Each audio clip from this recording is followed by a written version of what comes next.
Hello friends, it's been a while. Mark with City of the Immaculata. Do rampaging robots and mad scientists sound alike? Just joking. Today we're going to talk about the Loch Ness Monster, as I like to call him, Nessie.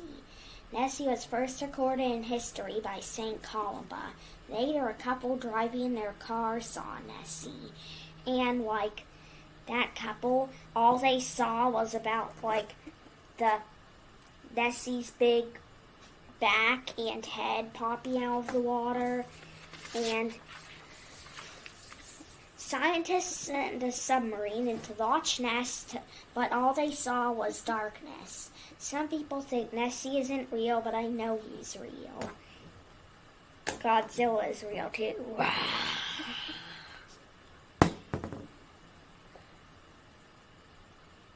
Bye.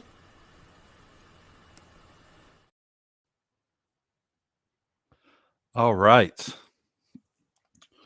Well, that is certainly going to be a tough act to follow. No one ever wants to follow Jimi Hendrix on stage. No one ever wants to be the act that follows the GOAT, right? So my son has been asking me for months to be involved in some way in this channel. So I hope you all enjoyed that lesson by my son on our dear friend Nessie, the Loch Ness Monster, whom we absolutely believe in this household is real. Mr. Aiken, yeah, I know you did your mysterious world that, by the way, my son loves. He particularly loves that episode on the Loch Ness Monster. But Jimmy, now I'm positive you don't know about this channel, but if you ever were to stumble across it, my son, while he loves that episode, we have a real problem with the critical approach, my man. We in this house are firm believers in giants and dragons, and we know that if you try to trap a fairy, you will never get them. They come when you least expect it and when you aren't looking for them. So, while we love the mysterious world here, we also do not ever want to look too deeply into the abyss of mythology with a critical lens. You will only ever be able to find magic of the world if you first believe in it, and second, don't go looking for it. You just kind of have to accept it. All right, so let's dive in today. Medieval mythology. And I know what you guys are thinking. You guys are thinking, Brian, my friend, why this? Why this subject? Shouldn't we stop being superstitious and just accept that there is no magic in the world, that it's dull, that it's void, that we've discovered all that there is to know, and that those silly medievals, they had their fun, but we're modern people, we're adults now, and we're better off sticking with modernity than we are with some of that old-timey Catholic stuff. Well, my dear listeners, I am here to tell you that we at the City of the Immaculata are sticking to that old-timey Catholic stuff, some of that good old-timey tradition. And it's absolutely within our Catholic past to have a rich, wonderfully diverse, and pretty wild mythology. And I will argue today that some of it has significant rooting in reality. In fact, in keeping with my son's report, as he noted, it was St. Columba, the great St. Columba, who first reported about the Loch Ness Monster. So that's right, folks. As legend tells us, while Columba and his friends were doing missionary work in Scotland, one of his monks was swimming in Loch Ness, the lake, and the giant beast started coming after him. And it was Columba who lifted his staff and in the name of the Lord told Nessie to leave his monk alone. And Nessie swam away. You think I'm making this up? Go look, right? We're just getting started today. So it's a funny little anecdote. You know, one day I came home from work and my wife, this was before my son was even in school at the time, but my wife was home with him and they must have been having a conversation before I got home. And you could see they were having a little bit of a disagreement. And my son turns to me, as he's wont to do when I come through the door, to get my opinion on the things that they've been arguing about. And he says, "Dad, are dragons and giants real? Because Mom doesn't think they're real." And I turned to him with all seriousness and I said, "Son, dragons and giants are absolutely real." So, and that usually surprises people when I tell them this, because look, I'm not. All right, well, first off, I'm not going to mock people for their hobbies. If there's people out there, maybe some of you in the audience, if you like your medieval festivals, your Renaissance festivals, and let's say maybe you like the fantasy worlds, right? Maybe you like Dungeons and Dragons and things like that. Look, I was never a Dungeons and Dragons guy. If that's your thing, that's totally fine. I was never into historical reenactments or anything like that. It has taken me a few years to get to this point where I don't honestly just find it silly and annoying. But here I am. Well, okay. I do like Lord of the Rings. I barely like Lord of the Rings. All right. And I know that's anathema for some of you people out there. I like the idea of Lord of the Rings. I like what Tolkien was trying to do, but just sitting down and reading fantasy is not really my thing. It never has been. So people are genuinely surprised when I say that I love mythology and learning about the weird things that people believed in. I like the history of it. I don't necessarily want to live in the fantasy world of it. I just kind of begrudgingly accept that I was born into modernity and just kind of carry on with life. But I love learning about peasant life, especially of the medieval period, what these people thought, how they coped with, and how they interacted with the world around them. And one of my favorite phenomenons, I mean, look, guys, life is a strange thing. We take so much for granted the utter strangeness of the past. Chesterton once said that history, speaking of history as a science here, Chesterton said that history, where we empirically study civilizations, he says that you'd think that we would begin seeing history come to us as this trickle, where information of data slowly starts to build upon itself into, say, the civilizations that we find in the Fertile Crescent.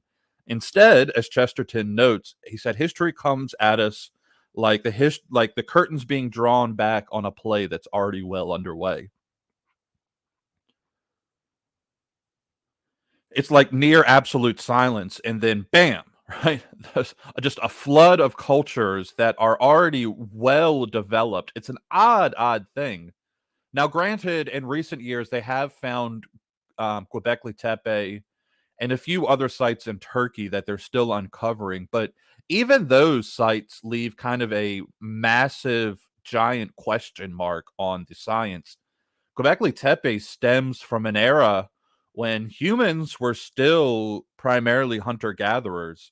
25 years ago, everyone in academia said that it was impossible that such a site exist before the domestication of animals, and here we are. 2024, and now academia is yet again eating their own words, eating their own presumptions for breakfast. Go look up Göbekli Tepe. It's an amazing and a big fat uh-oh to the entire field of archaeology. And it's clearly, it's a situation with these intense religious overtones that are complex and structured by a people that we were told were not advanced enough. I mean, these people didn't even have the chicken yet, guys. We're talking like these are people living off of scraps of nuts and berries and occasionally hunting an elk. Domestication of animals is still thousands of years in the future. It's imagine, equivalent of like a Native American culture found here in the US. Imagine when the Europeaners first landed here, we find these kind of migratory people living in teepees and tents, but they also just happen to have these massive monoliths that take an unprecedented amount of manpower and engineering to raise. Like, imagine if we found that when we got here into the Americas. That's what they're finding with Göbekli Tepe. So I'm telling you, there is so much in history that we don't know. And I know not everyone in academia or in archaeology. I like to pick on these people. I know that they're not all made up exclusively of like rationalist skeptics, but these people really do, especially the skeptics, think that they have a monopoly on the correct interpretation of the past and historical events. And as these monuments and as these things that we're going to discuss today stand as a testament to the fact that these things exist, they're existing within what is clearly an incorrect paradigm that is going to have real ramifications on how academia is going to have to proceed moving forward. One thing that it really needs to start contending with is universal folklore, also known as comparative mythology. These folk tales and these events that come to us from really the most disparate and unconnected cultures that one could imagine. Now, we're supposed to believe, again, according to the common narrative, that this is all mostly coincidental. The flood myths, the use of astrology and astronomy, the creation of mankind from the elements of earth, the giants, the dragons. Guys, dragons are everywhere in the world. From Europe to Asia to South America, we find them everywhere. And the working theories in academia are honestly so dumb that they're almost laughable. Dr. David Jones's working hypothesis, for example, says that the idea of a dragon has evolved as an instinct within human beings that made us,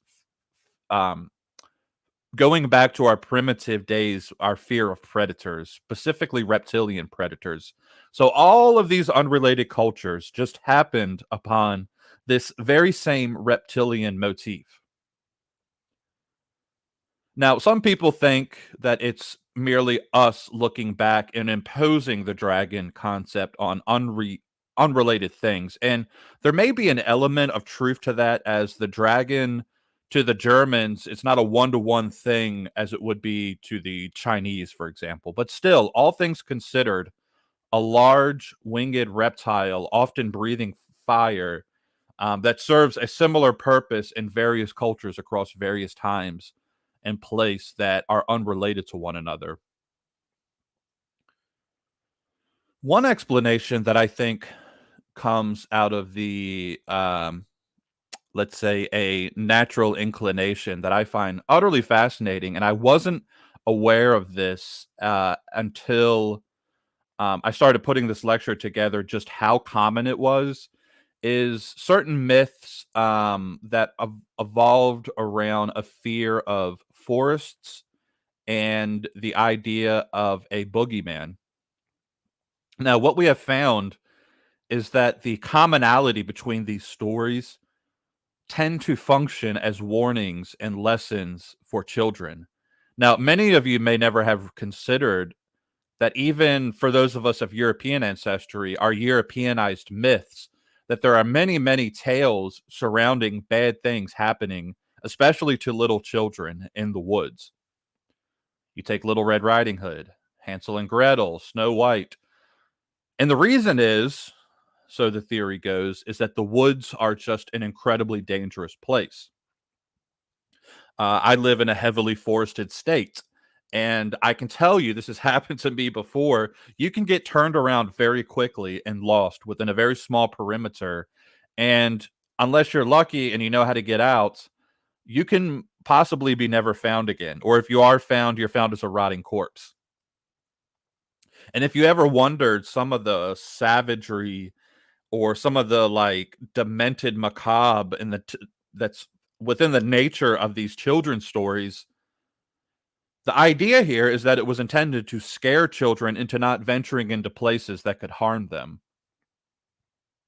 But even with that, there's some really odd things happening because I'm just not convinced you can explain all of this stuff away so simply. If Occam's razor has any validity, I think what makes more sense is that humanity, through some pretty extraordinary, either extraordinary coincidences or something else, I thought that big fat question mark there, came to all of these things by um, chance, evolution, and multiple examples repeating over and over again. To where parents, for example, well, let me give you this example, right? This was just yesterday. We went to the park, and we had a big family picnic at the park. And on the way out, my family's leaving, and there's another family coming into the park. It was a mom, a dad with some children. And this particular park, in the city we're in, has this area that's for like rehabilitation of wildlife, and they actually have a black bear. And I heard the mother telling her children that they're walking into the park, and the mother's telling the children. Now the bear is like it's in its own little fenced in area. You have to go see it. But the mom is telling these very young children to stay with her because that bear is behind any tree and it could jump out and attack them. Right. So, and I don't think this is like necessarily something that this mom has worked out through these various tales that come down to us from history. This is what I'm kind of getting at. I think maybe somewhere innate within us there is some truth that some of these things come as a attempt of parents to cope with the dangers and reality of life. Because I want to show you guys. Let me see how I can do this. I'm going to share it like this. I was putting this together and I was like, look, let me illustrate here for you guys because this will do a better example than I can do.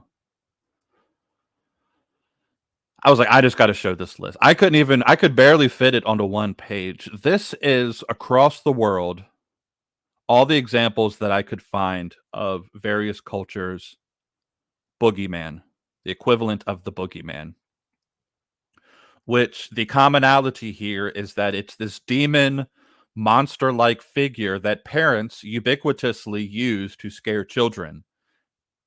Okay. When you get to something that's this prevalent, and granted, some of these stories are very dispersed, unrelated to one another, as you would expect, but there is a very common thing happening with that. And it's like, okay, there's something going on here. Is this just an evolutionary factor, or is there's I'm going to keep it at the big question mark for right now because I don't want to go into some of the theories of what I had, lest you guys think I'm insane. But I do think that there's more strangeness to our history than we are at times willing to accept. And this prevalent idea of the boogeyman, again, like this parent yesterday, it was nothing for her. And I was talking about this to my wife. I was like, because my wife didn't catch it. I caught it. I was like, did you hear what that woman told her kids? And I was like, that's exactly what I'm going to talk about tomorrow with this talk and the boogeyman. And I was like, and she was just kind of like, I could just see that it wasn't sitting right with my wife. And I'm like, well, you think about it. I do think in some ways we live in a world that is it's a world that's significantly safer in some sense than the world that our ancestors came into. And if the choice is between I'm going to do something that's maybe not ethically the best thing to do, traumatizing my child with these like horrible, scary stories of boogeymen versus losing my child into like the boogeyman. And one of the theories, at least for that particular English equivalent term, was that it was from the bogs, right? The swamps, because you didn't want your children venturing down into the swamps because there's a good chance your child's not going to come back because swamps are very dangerous places. So you would scare your children because that's your choice, right? Do I tell them this traumatizing tale, or do I risk that they're just not going to take it seriously and they're going to go down there playing in the bogs and I'm never going to see them again, right? So I have a lot of sympathy for parents and the historically that have used this as a means to kind of cope with it. I mean, we have tales, here in the States, parents in the North, this is just kind of an interesting one that comes to mind. In the North, in the Civil War, parents in the North would tell their children to behave or Stonewall was going to get them. Stonewall being the feared Confederate general of the Civil War. So comparative mythology is super interesting, and I think it's starting really as people are comparing all of these things as the world is kind of getting smaller. There's a pushback against academic skepticism. You have to be careful with history and academia, and I've learned this as a history buff my whole life. And I do these little like short clips on my channel about I call it like quick tips for studying history or something, but so many things about history are just kind of taken for granted without ever really being challenged, which is why I appreciate somebody like Graham Hancock. For those of you that heard of him, he's got this very okay. So his working theory is not very good. I actually think it's kind of silly and laughable, but he does an excellent job of challenging academic assumptions. And for that, I love him. His actual theories that he like, so for where I say there's a big question mark, Graham Hancock likes to put these like working theories in for that question mark. I'm not going to venture into that because like he's a big fan, I think, of the lost city of Atlas and some others, like maybe aliens or something, like I forget what it, or sea people, or I don't know what his whole theory is. It was kind of laughable when I read it, but challenging the academic assumptions I think is a very good thing. I'm spending a lot of time on this, but one thing I think we all need to acknowledge, and I think that the sciences are actually starting to catch up to this in some ways, in some circles, is that where they were historically very dismissive in the past is acknowledging the power and the reliability of oral tradition. Now, if you were to ask me, what is something that has plagued the world of modernity, among that list of grievances that I would give you, I would say probably in a very unique way, the invention of the printing press and the rise of literacy has come along with it this loss of our ability to sustain a truly human oral tradition. And I really do think that's a great loss. I talk quite a bit on my channel about my fascination with American Indian tribes, and one of the things that's always fascinated me about these so-called more primitive cultures is that culture's ability to maintain its cultures that they at times sustained for centuries. I mean, you think about that, right? Like here in the United States, we've barely made it, what, 250 years? And it feels now like we're running on fumes. Where these people went from, they managed to go from generation to generation without ever skipping a beat. We struggle an insane amount just with a simple task like keeping our children within the faith. So I think that link between the oral and the cultural is one you can't underestimate. Just to give you an example of how that plays out practically in the I don't know how true it is today with things like GPS, but I know the Arab Bedouins, when they were at one time largely, and I know there's still large tribes, or excuse me, not large, there's pockets of Arab Bedouin tribes that still exist in Arabia, And they, if you know anything about the Bedouins, they have a very rich culture of poetry. And when you are a young Bedouin and you are learning poetry from the older men in the tribe, one of the things that you had to pay strict attention to was the meter and the timing of the poem, because they use that as a source of direction. And so, for example, like if I'm going to walk to from this place that I'm at here to some well that's miles and miles and miles into the desert, I would say this poem this many times with this meter. And when I said this poem this many times with this meter heading in this direction, I would reach the well, right? So that's an important thing to get right, because if your meter's off, if you say it one too many times, you're going to miss that life-saving well in the middle of the desert. So that's why in Arabia they placed a huge emphasis on the power of poetry, and that's a cultural oral tradition that was passed on down through the generations. Now, I will say that I do believe, well, first, as one comes to study the medieval people, one really comes to kind of fall in love with them, and I truly do believe that the medieval people are pretty wild. Now, at times they're wild in not so great of ways, admittedly, but at other times, and they're kind of wild in the best of ways. And sometimes I'm convinced, even just like putting together some of the stuff for this, that they might actually even be trolling us at times. And that's another thing that we can't forget about some of this stuff too. Like map makers, for example, were notorious for making these little sea monsters. Hold on.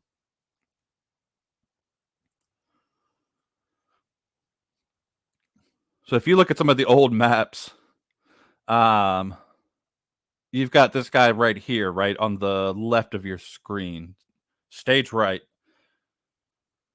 What do we got here? We've got like a fish boar with almost like a stegosaurus spikes and three eyes on its torso. Or we got this giant crawfish, maybe lobster, that's devouring a man here. So at times I think map makers are just kind of like having fun.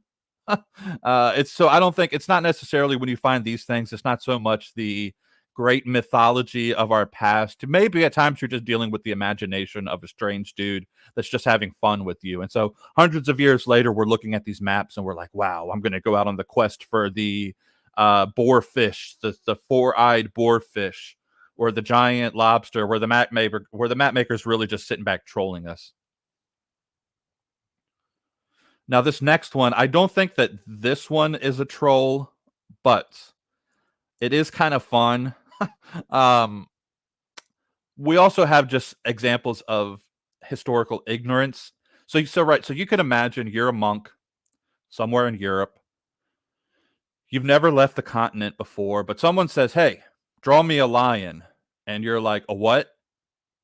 A lion. They go on to describe, right, the giant cat with uh like tufted mane, and you're just like, okay, well, and this some of the things that these medieval artists came up with for lions are pretty hilarious. I absolutely love some of the historical medieval lions. So we got these guys. These guys are looking pretty happy here. We got this guy here on the stage right. He kind of looks like my dog. The other one here, stage left, kind of looks like a head of a human that's just kind of chilling. Uh, looks a little haughty and full of himself.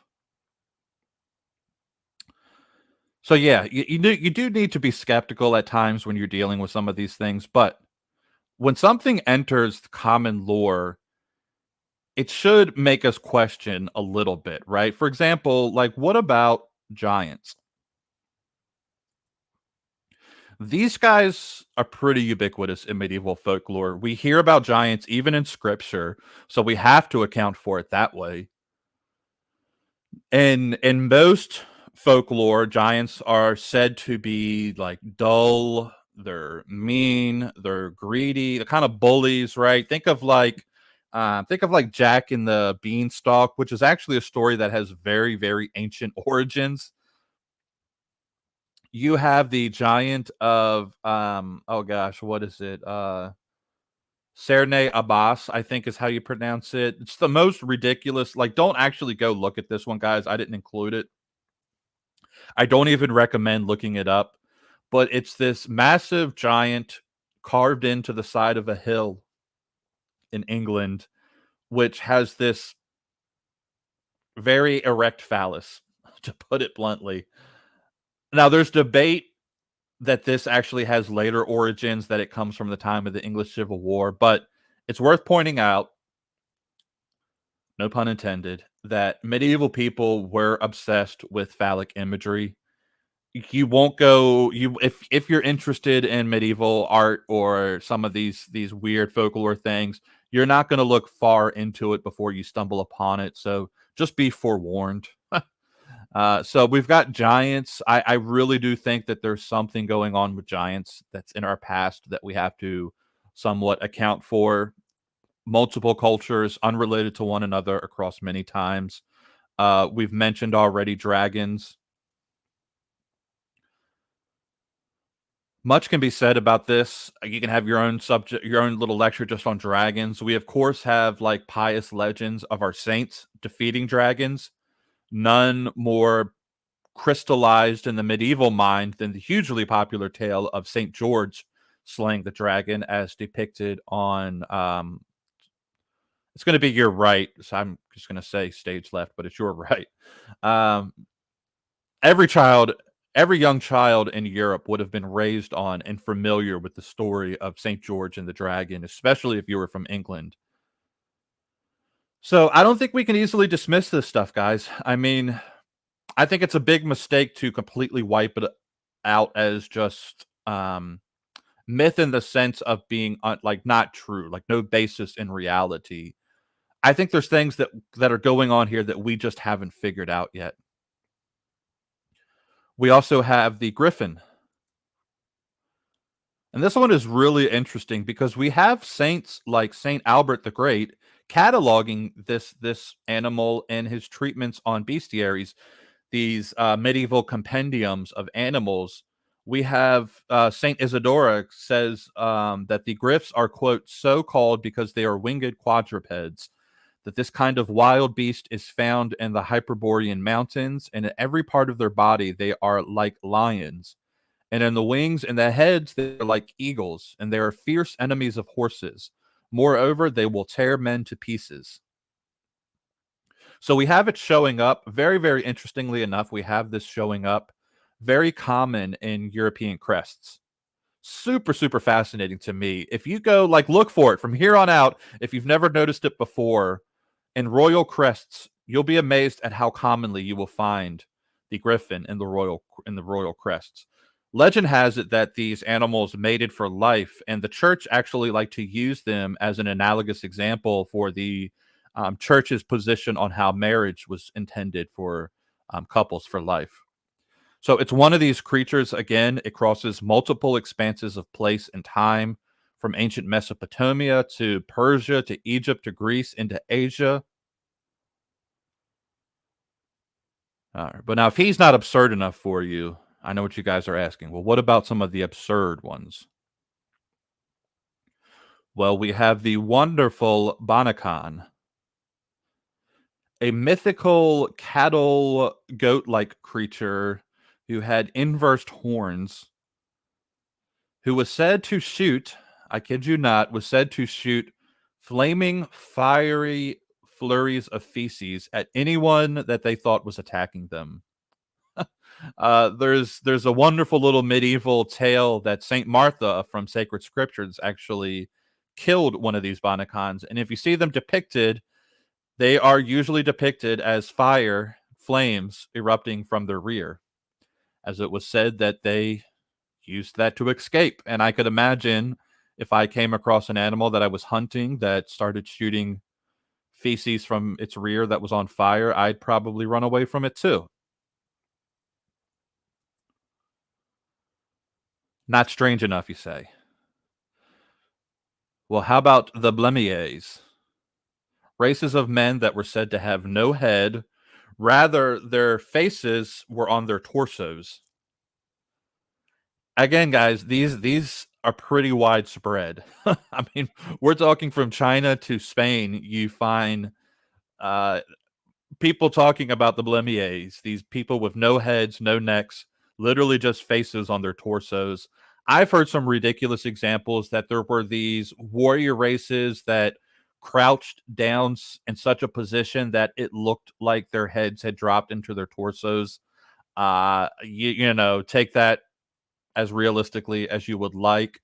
There's examples of these legendary people. I forget exactly what they're called, but they had the huge giant ears.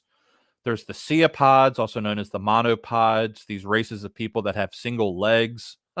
Those were attested to by none other than a great Saint Augustine and Saint Isidore. We also have some of the more common ones. So we can talk about things like fairies or gremlins. Now, fairies are kind of tricky because many people have this Disney image of the little floaty things with wings, but historically, they could just as easily have been presented as human size. Historically, they may or may not have had good intentions. All one has to do is look. How about don't ask the story about how Merlin, the famous wizard of Arthurian legend, was conceived. I have it depicted. I have it depicted here on the left. Now, they may or may not have been corporeal or spiritual. It really depends on the time and place. At certain times, we're sort of imposing this concept of fairy on very disparate things, but the concept is pretty ubiquitous. And we have various saints from Christians like Origen all the way to Athanasius writing about these. Athanasius being convinced that they were demons. Leprechauns are actually very closely related to this concept of the fairy, or even a very similar concept of something like the gremlin. The gremlin, yet another ubiquitous feature of cultural myth. Now, again, guys, I can't say that I have answers to these things. Let me see here. I can't say that I have the answers to why, the whys of this stuff. I'm not so impervious or arrogant or sure-footed to call myself agnostic on the matter either. I think that there's something going on in the history that we haven't accounted for. And as many of you may have gathered, most of these legends precede the arrival of Christianity, and they stay. They have staying powers right on up until really the Reformation and the Reformation's progeny, the Enlightenment. Christians historically were very comfortable living in these sort of magic worlds where the veil between myth and reality was constantly blended. One has to but look at the whole concept of the gargoyle, a unique little lasting remnant of our mythological past. I have to ask you guys, does the gargoyle not strike you as a little wild? As somebody that's a convert to the Catholic faith, here we have this highly Christianized people well past the age of barbarian conversions. Man, if you found people building something like this in a modern day church, man, you'd have Taylor Marshall, you'd have Tim Gore, you'd have all the trads all over this. What kind of demonic thing are they adding into our churches? But the church seemed very well to be okay with it. They are pretty common features. And I mean, okay, so granted, we do have Saint Bernard. Saint Bernard comes across them and he's kind of like, "What the heck, guys? Like, what is this all about?" I mean, when he first saw them, but the church, they're this testament to the bizarre thing that is Catholicism, and I honestly, I kind of love it. Okay, so before we finish up today, I want to just quickly touch upon witches. I saw something making the rounds on social media recently, and this comes up from time to time. Usually, you hear it coming up from like more feminist corners, which I have heard it actually stated.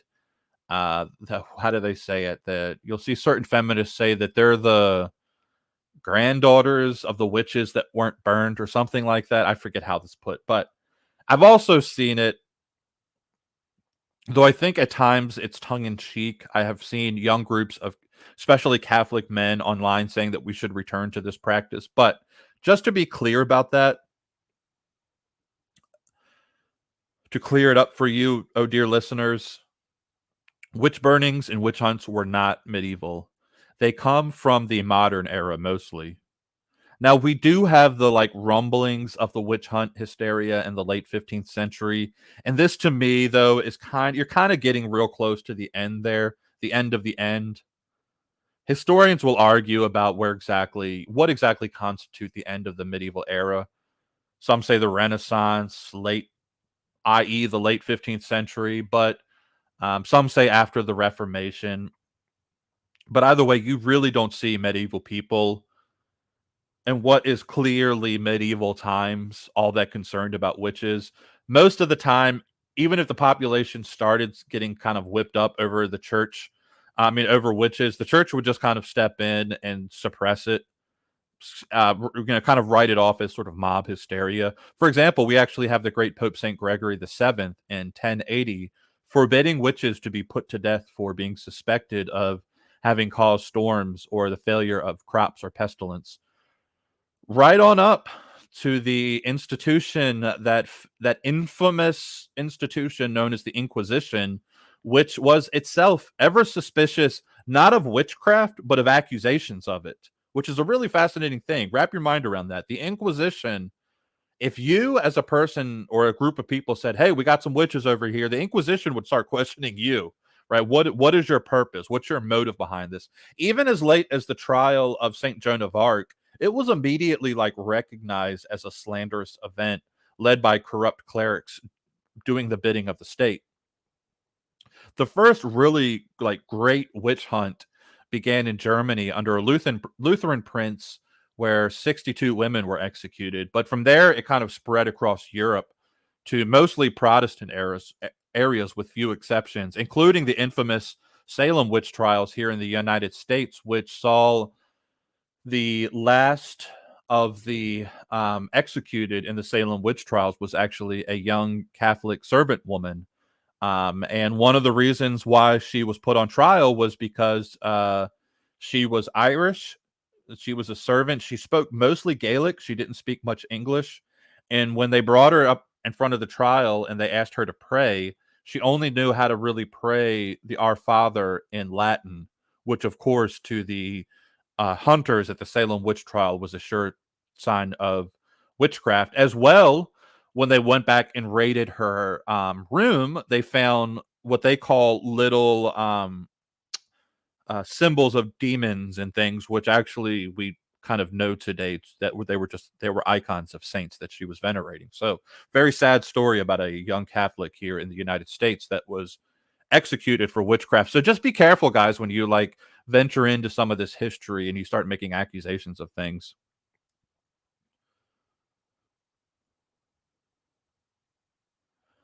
Okay, so I'm kind of running. There's a few other things I really wanted to touch upon Prester John.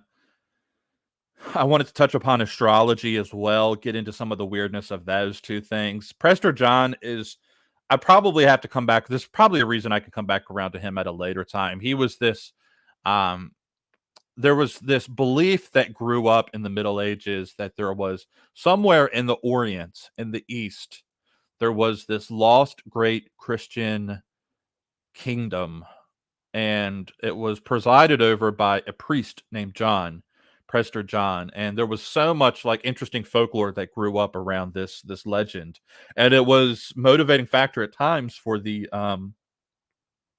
Crusades, as well. Just some of the interesting things about astrology, and to kind of like compare how astrology was then to today, and what some of the medievals thought about astrology. It was a very common thing to use astrology in medieval times. It was actually kind of taken for granted as a true thing.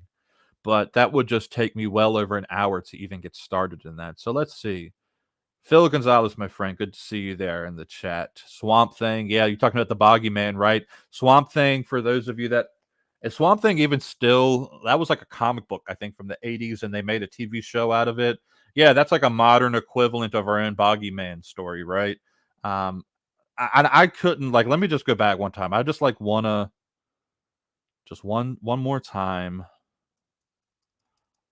look at this list. Like, this is unbelievable to me. How many parents over how many different cultures all across the world have the boogeyman to scare their children from whatever thing that they're trying to scare their children from. And that's just like, I mean, I don't know. I don't know. Like I said, there's some weird things that are happening. Aliens, Phil, I don't know. I'm assuming you're probably going to joke there. I don't know if you've seen my take on aliens. I have another video that I will point you to about aliens. I tend to be a little skeptical about aliens, but usually, let's see. Usually it's just I can't believe it's not medieval spread. Yeah. I can't. I guess that's I can't believe it's not butter, right? That's kind of what happens with. I don't know. I mean, some people. I think when you get 500 years away from an event,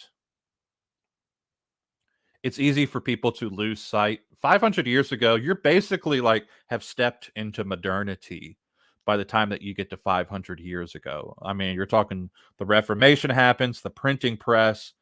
Now, the average person was still living like a medieval, well, I think until about the time of the Industrial Revolution. That's when you really step into modernity and a mass, in a way that would affect most people on a massive scale. But yeah, we lose hindsight of like, okay, 500 years ago versus 1,000 years ago. It's all kind of a blur to us, and we tend to like mix it all together. But there was a huge difference between how people believed about things 1,000 years ago versus 500 years ago. And one of the sad facts of the Reformation, and in some ways the Counter Reformation as a reaction, conceding certain points to the Reformation, I think we just lost some of this great, weird, like way that Catholics viewed the world and looked at the world and looked at um, that thin veil between, like, okay, even your most like run of the mill kind of like boring Catholic, your Anglo Catholics out there, right? Even the most boring of those, they'll acknowledge that there's like presence of angels, and but even those, I think they tend to like anthropomorphize angels to the point that like I wouldn't be surprised if they picture like an angel in a business tie, like working out, the accounting on your checkbook or something, right? Like that's what the angels do for the Anglo Catholics. I'm picking on you guys, but for those of us that are a little bit more Irish blood, we like our weirdness.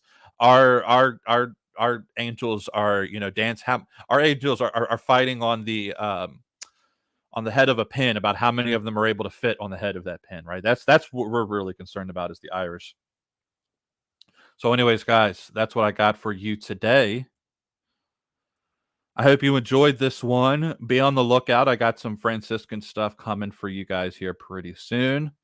I've got the first of those Bonaventure talk coming out on Thursday. And then hopefully either next week or the week after, I'm going to have some Bonaventure stuff for you on Divine Illumination that I'm excited to be putting out. So I hope you guys all enjoyed this. God bless you all, and I will see you next time.